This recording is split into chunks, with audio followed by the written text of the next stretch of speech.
Ready? Yeah. Welcome to SLW Podcast. Today is episode 1, and we're going to be interviewing Jessica as our first interview. Woo! And so today we're going to be talking about her family background, childhood Experiences. upbringing, and then all the way up until about the age of 12, and that's where today's episode's gonna cut off. Yeah. Sounds good. So let's talk about your parents' meeting, early family life. Tell me something about that. So let me just get this out real quick. I want to let everyone know I just found out these stories about maybe a week and a half ago.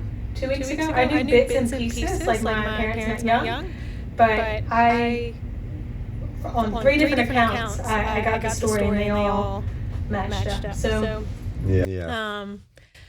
Starting out, my parents were young. My dad was about 18, 19, and my mom was 17-ish. And they met in Scotlandville, and that's in Louisiana. It's And near. that's where you're from, huh? Yeah, I grew up in Baker, Louisiana. And so anyway, my parents met at a party. And of course, This is a toga party. I don't know what, look, it's Scotland. I don't know what kind of party it was. It was lit. But, As lit as Scotlandville can be. dude, for real, they don't play down there. And I grew up near there, so they met at a party, and from my understanding, they were actually with different people at the time, and then when they saw one another, they both explained each other as charismatic and outgoing, and that's what attracted them to one another. So That's interesting. yeah, I know. I mean, knowing both of them. And with that, they hit it off and they continued to see each other. My dad is very outgoing, very charismatic. And so hearing that about my mom was actually very shocking. And all three accounts said your mom was extremely outgoing and extremely fun. Mm-hmm. She liked to dance, she liked to sing, and just have a good time. And I was like, damn, for real? Okay. Because I got that on my dad's side growing up. Like, that's what we did all the time, but we can get to that later. But anyway, so hearing that was shocking. So they hit it off. And so another thing most people don't know is I'm biracial. My dad's African-American, my mom's Caucasian, black and white. So I like that. I know you do. I like goodness. a little cream in my coffee. Okay, we're gonna. I'm trying to keep it professional. I know I'm the host. You can play with me. So, knowing that, my grandparents, again, are from Louisiana, and so with that comes a racial tension. You know, Your mom's side of the family is white. Your dad's side of the family is black. Yes. Okay. If I didn't explain that, yes, sorry. No, be sorry. I'm not sorry. So, there's a lot of racial tension in the South, just period, especially years and years back. So knowing that my grandfather grew up that way and my grandmother, when they found out that my mom was dating my dad, it was, hell no, like, stop it now. Like, and I think after some time. What year was that in around? So I was born in 92, so that was probably like, I'd like to say, I mean, it doesn't seem too long ago, but 80. Late 80s? Yeah, 90s? late 80s. Yeah. Because you were born in what year? 92, so it would have been 89, 88 maybe. That's pretty late for racism. But it's the South. Yeah, true. And you have these people who grew up in the 50s and 60s where the racial tension was at it. I mean, Martin Luther King and, so seeing that, and of course. Plus, I think Denham Springs, Louisiana was like the capital for the KKK for a while. Really? I'm pretty sure. I mean, I had another story later, but I experienced racism and people just like, you're biracial? Well, I can't have you over because my parents are. Really? Yeah, that was in high school. Wow, so that was like in the late 90s, huh? No, how old am I? 92. Oh, high school? Yeah, so early 2000s. Don't make me older than I am. So, experiencing that, of course, as a teenager, they're going to keep seeing each other, you know? Yeah. They're not going to, why would they stop? Especially if they were in love, you know? And they both said that about one another. They loved each other. And after, I'm not too sure the duration of time, but they got caught seeing each other again. And my dad was told that if they didn't stop seeing each other, they would charge him for rape. The police got involved. So, statutory rape. Yep. And that's extreme for a teenager. Like, my God. Yeah. So... And my dad kept that quiet for years. I mean, it's just coming out now because I guess... It's time. Yeah, it's frustrating to hear that. But, yeah. So, after that, they continued to see each other after some time. And my mom would go to the movies with my dad and his sister and my grandfather. I call him Baba. And they had a good time over there. But one of the people that I got an account from said she felt really upset about the whole situation because she knew Eric wasn't allowed to be with my mom, so why should Lauren be over here? Yeah. That's not fair. And again, she was young too, so she was about 16 when that happened, so of course it's like, why the hell is this going on? Like, and why are we acting like it's okay? And tell me a little bit about the religion background, what their beliefs were as far as your grandparents go. So my grandparents were Catholic growing up, and my grandfather, if he wasn't drafted, was going to become a priest. That's just kind of what you did, from my understanding of what he told me. So, but he was drafted, and he was a Catholic, and my grandmother was too, but I'm not too sure exactly, again, I know my grandmother was about anywhere between 20 and 25. She found Bethany Baptist Church, and that's in Baker, Louisiana, and that's the church that you grew up at? Yes. And she met Ruth Stockstill, which was Roy Stockstill's wife, and she began to become heavily involved in the church, and my grandfather hated it. And Roy was the founder of Bethany Baptist Church. But my grandfather hated it. So one day he told me this within the past 5-ish years. He said, I got so sick of her coming back from the meetings, I decided, well, if I'm just going to go see a meeting. And he said there were Mexican jumping beans there because they were just all bouncing about. And I think they had some people come from the missions field. And so they were just like, excited and everything, like that. So, and I think he went again, but after that, he stayed with my grandmother, and he became, they got baptized there. And again, it was a Baptist church at that point because that's kind of all there was, but it ended up being a non-denominational church. So they got very close to... non-denominational, will you explain what that means? From my understanding, we don't conform to a specific way of... like Episcopalian, Catholicism, Methodist, what's the other one? Pentecostals. It's not like we don't claim to be a group. We are just not. Yeah, more free-spirited, you would say. Yeah, and but it really is similar to Pentecostals but without like dialed down the dress some. Code. Yeah, without the dress code, and it's dialed back some. And so it used to be pretty like wild and extreme, and a lot of dancing and running around and shouting. But it's not the way it is now. So, but that's how my grandparents evolved into Christianity, and my mom grew up there and went to the schooling there, and so did my aunt and my uncle.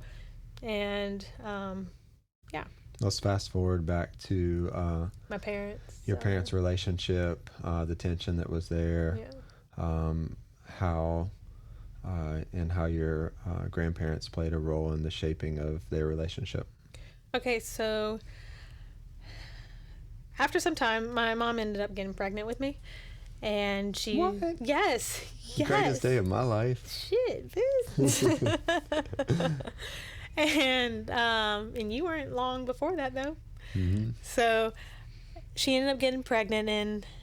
We're what, 6 months apart? No, you're born in April, and I'm in June, so it's like 2 months and something. Yeah. Yeah, April 26th, June 27th. Super close. Destined. But what I call you, Sagittarius? Or I don't remember what you are. I'm gonna cut that out. Yeah, keep it in there. Good. So she got pregnant, and my dad, I always thought my grandparents forced her to get married with my dad, because I just assumed, especially since that's kind of our story. We'll get to that. Yeah, just a little teaser. But I found out a week ago that it was my dad's father, my Baba. In same time frame, he said, you should do right by Lauren and take care of her, marry her. Because that's what you did in the 50s and 60s. And, you know. But he gave him a choice, right? He said you should do right. Yeah, and he would never force his way onto anyone. That's just not who he is. But all three accounts said that was correct. He did suggest it, like you should do right and take care of her. Yeah. But my dad always says he loved my mom, you know, and I believe he did with what he knew how to, you know, and I honestly believe my mom loved my dad, you know, until things got in the way. And how was the wedding? I mean, it's funny now. But... That's what everybody says. It's funny now, but April actually said it was funny then to her too. I guess you do have to kind of laugh at some silly behavior. Yeah. So on the wedding day, my grandfather, my Baba, and my aunt, and she was about 15 at the time, maybe 16. Were on their way to the Justice of the Peace, and my other aunt was there along with my dad and my mom and my grandmother. So that was it. That was who was at the wedding. Just immediate family? No, that wasn't even, my grandfather didn't show up. My mom's dad. Oh, wow. I don't believe her sister or brother were there. The accounts that I spoke to, they don't remember them being there. Damn. Yeah, right? So it was just my grandmother, my mom's mom, and then my dad's father, my dad, and the two sisters. So when my aunt and my grandfather walked into the door, your dad's dad, my Baba and my aunt, my dad's sister, walked into the door, my grandmother, my mom's mother, turned to them and just immediately started wailing. And again, remember the racial tension at this time. And I'm sure it was a mixture of things, and I'm sure I'll get some flack for what I'm saying, but knowing my family and the things I experienced with them later on, it makes a hell of a lot of sense, okay? So she started wailing, and my dad's, he's lighter, but my grandfather's chocolate. Like, he's a dark man. And he had beautiful skin. And my aunt was lighter skin also. But she just started wailing. And did it stop? Was it like a... No, they said she cried the whole time. She cried the whole time. And she actually told my mom, she said, you don't have to do this, we'll take care of you. Jeez. See a lot of parallel there? Yeah, that sounds familiar. Yeah, it does. So,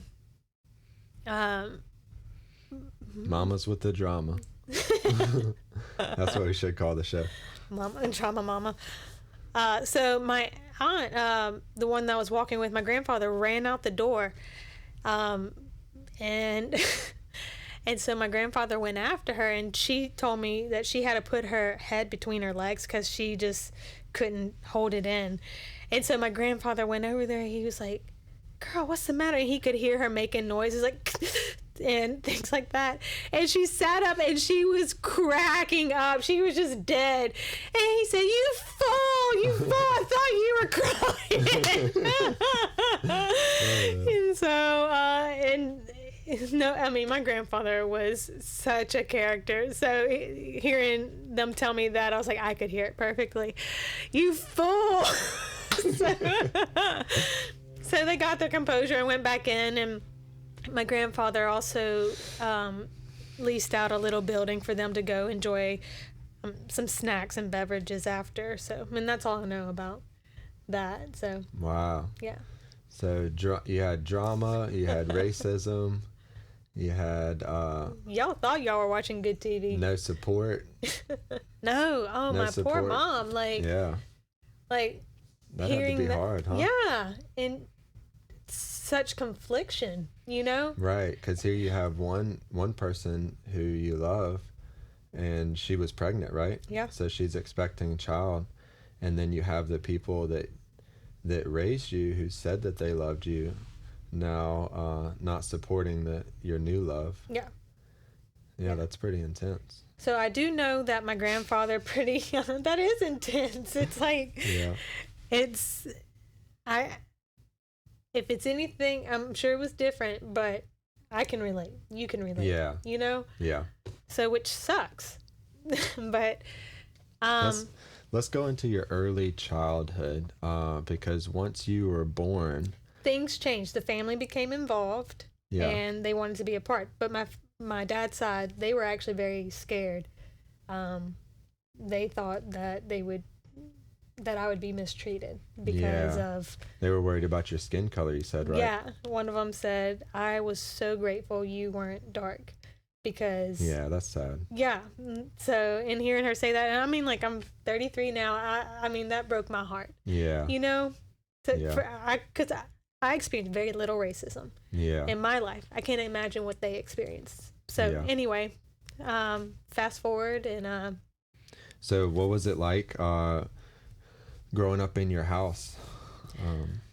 I did not... Because your parents, at what age did they divorce? I was 7. So you were 7. So you have 26, but my dad worked a lot. Tell me about some memories that you have during that time period from... With both of them 7. involved. Mm-hmm. My mom worked a good bit too. Well, at least she was taking care of kids. I remember her having little jobs here and there. Let me say it like that. What do you remember about your dad? My dad, he was a lot of fun in like that side of the family. I remember dancing and singing a lot with them, and when I was with him, he would always show me different music, especially Michael Jackson. That was my favorite. That was actually my first memory of a song that I remember, was Michael Jackson, "Off the Wall."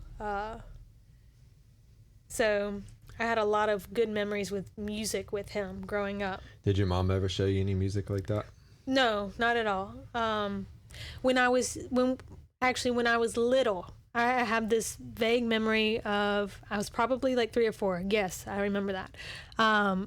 We were at this apartment and we were playing Michael Jackson, and my mom was there and she was smiling and she enjoyed it because she used to listen to like pop music, Madonna, Michael, I mean, just Cyndi Lauper, just all that, all the pop that was. What was your mom's favorite Madonna song?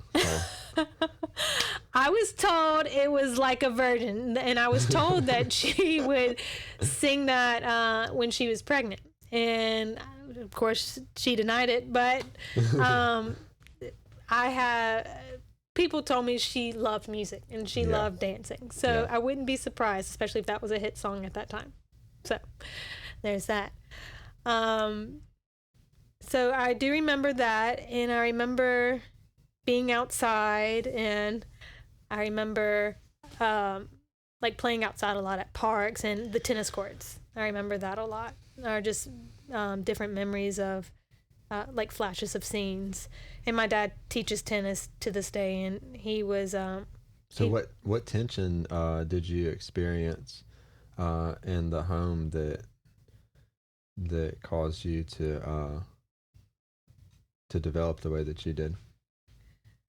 So at a certain point, it was probably around 5 or 6. The home was really divided. My dad was still his same, outgoing, charismatic, pursuing film, and he was on the way to become pro at tennis. What? Yeah, he's really he actually got indicted. I'm saying that wrong. He's in the Hall of Fame at Southern University. Do you remember me going to that? Yeah, that was a big deal for him because he taught there. He taught the college there. Wow. Tennis, and he went to school for journalism. And then, of course, I came along and things changed. But he wanted my mom to go with her. But that's neither here nor there. So what an accomplished man. I know. I'm so tickled by him. He's a sweet guy. So my dad was still his same outgoing self, loved music, loved film, and my mom became more reserved and more quiet, and we could only listen to worship music, which is like gospel, but slower, and a lot of 92.7 The Bridge or K-Love. That was it with her. And then, of course, a couple CDs that... Which Kayla, or 92.7 was Bethany's radio station. The Bridge was. Yeah. And then they sold it to K-Love, I guess. Or K-Love took over. I don't know exactly what happened. But yeah, cool. Your parents went together to Bethany when you were young? So, my dad went there because, like, my mom was going there. And she started going there more and more after we got a little bit older. He said when they would pray over him to receive like the gifts of the Spirit, they were like pushing him down, and then he got classic. Yeah, and when he got back up, they said, "Did you receive the Spirit?" And he was like, I mean, like, what do you say to that? Like, but because you have the evidence of speaking in tongues. Yeah, that's what they believed, right? Yes, you have to speak in tongues if you receive the Holy Spirit. And he didn't receive that, and they basically blew him off and like... Sounds like a cult to me. Yeah, and you're like, well, you're not saved. Yeah. So... That was really common in the early... 90s? Evangelical church. Yeah. There was a big revival movement during that time and things like that. So my mom jumped on that bandwagon and met people, and they were all pursuing those things, and so that became my home. Well, if your grandparents came out of that church, and they were racist and still going to that church, I would understand why he didn't want to go to that church. Well, also, like, why there's a lot of things that I'm starting to understand now, James. Okay. Why would he want to be there with those people? No. Yeah. You know, like, and you painted the picture like, oh, well, your dad must be working, or your dad must have forgotten. No, like, the fuck? Like, no, you racist sons of bitches. I'm going to bleep this out, but not on TikTok. You racist motherfuckers. Why the hell would he want to show up with you guys there? Yeah. You're fucking fake. Yeah. You know? And you treated him like shit. And again, like, nobody's perfect, you know? Yeah. Like, hating someone because of their skin color and treating them differently. No. I don't think that's biblical. No. God in heaven, no. Yeah. And that's just a uneducated assumption. God in heaven, no, it's not leaning biblical. on any of my studies or my background. No, it's just Does it sound like love? Okay. Does that sound like God? Nah. I don't think so. Yeah. Yeah. So. All right. So tension is growing in the home. Yeah. The division's getting. Yeah. Getting more serious. Yeah. So they divorced when I was 7. But it was leading up to that. My dad, I think he just was, I loved him and I missed him, but I could see why he didn't want to be there with my grandparents coming often. But again, I was told on 3 different accounts, I worked 3 jobs. He worked 3 jobs. He worked 3 jobs. Which you had 2 other sisters. So he had 3 kids that he had to provide for. We're all 2 years apart. Yeah. And he was not relying on any of his college education, right? What kind of jobs was he having to do to support y'all? One, he taught tennis. The other one, he became a manager at a restaurant. Mm-hmm. And I don't remember the third one. Doesn't pay much. No, it doesn't. Yeah, but he met a lot of people. What was your mom's family's financial background? They're very well off. My grandfather. Were they whenever they were married? Were they well off? Yeah. Like how well off are we talking? I don't personally know numbers, or I would have spilt them already. I don't know the numbers, but if this gives you a picture, their home was 2-story, and it was built by him and his company. And he was a contractor? He's a contractor, but he could draw you up a beautiful home. Mm-hmm. He's so talented. Yeah, he was an architect. Yeah, well, basically. Basically. He would say, I'm not an architect, but yes. Yeah. He drew up the plans and things like that and had people look him over. But anyway, built a 2-story home, brick, stucco, and it's beautiful.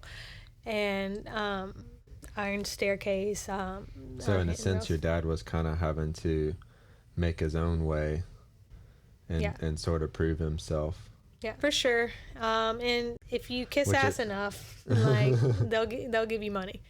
And then later on, my grandfather built us a home right next to him, 2-story. After the divorce. Yeah. So tell me a little bit about the separation, because I know you have some stories behind that were pretty traumatic. Yeah. For you. Yeah, it was traumatic.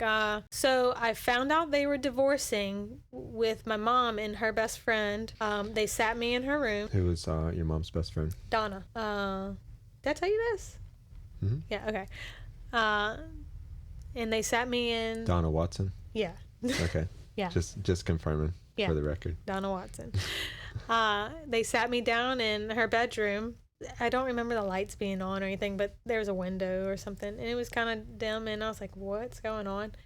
And my mom said, so I have something that I need to tell you. And here comes the drama. I'm like, oh God. And I was already a nervous kid because of all the shit and chaos that... Yeah, so you grew up with a lot of fear? Yeah, I was always like scared and nervous and shy, I was outgoing. Why do you think that was? Just being reprimanded all the time. I got in trouble a lot. By who? My mom. Was your dad like that? No, not at all. Like, my dad never spanked me. And look how I turned out fine. No, he never did, but he could say one thing to me and I'd be like, okay. If he got stern, I was like, I won't do that again. Yeah. Like, that's all you need. You know? Right. So, but I was spanked. I mean, that was big in the South and especially in Christianity. Yeah, I think that was being taught in the church. Yeah, spare the rod, spoil the child. So we got I remember hearing that a lot. Yeah, me too. And I remember experiencing it quite a bit. So, and someone else always told me she also told me, yeah, girl, you got in trouble a lot. And she said, but you were just a kid. You just wanted to explore, climb trees, and do all this stuff.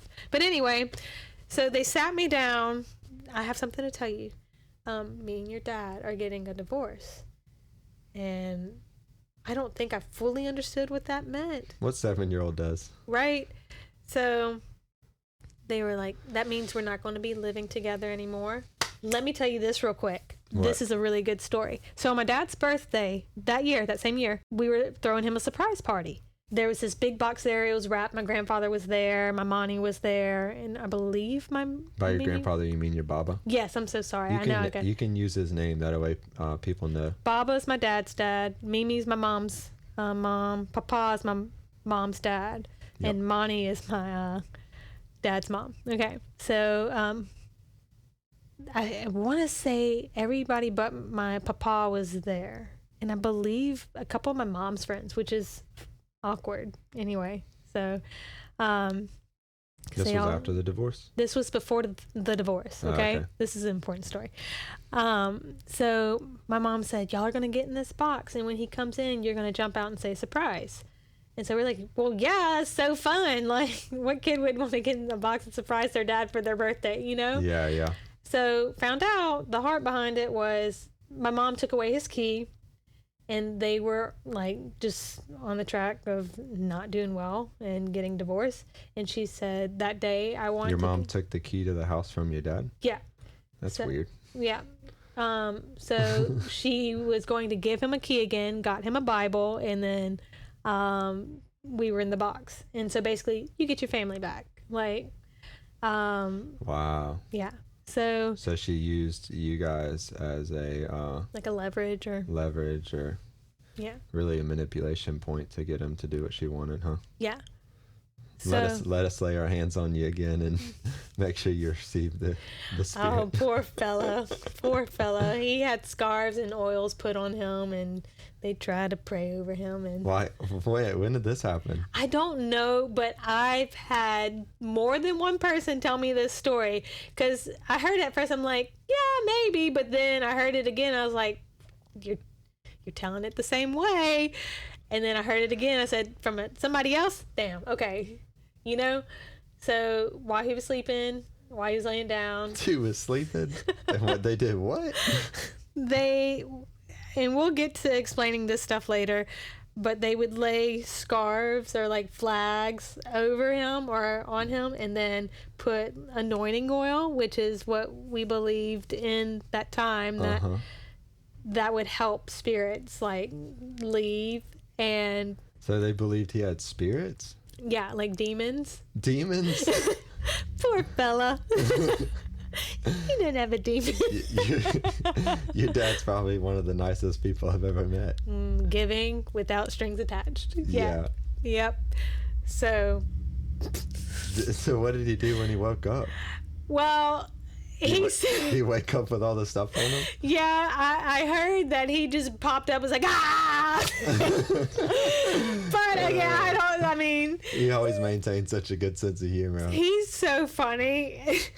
And again, he grew up watching like The Exorcist and shit like that. Amityville Horror. So that doesn't surprise me, because they would do that kind of shit to each other growing up. Him and his sisters like act like they're levitating off the bed and scaring the other siblings. Yeah. So that's how he grew up. He was very like normal, yeah. Very normal, yes. Okay. So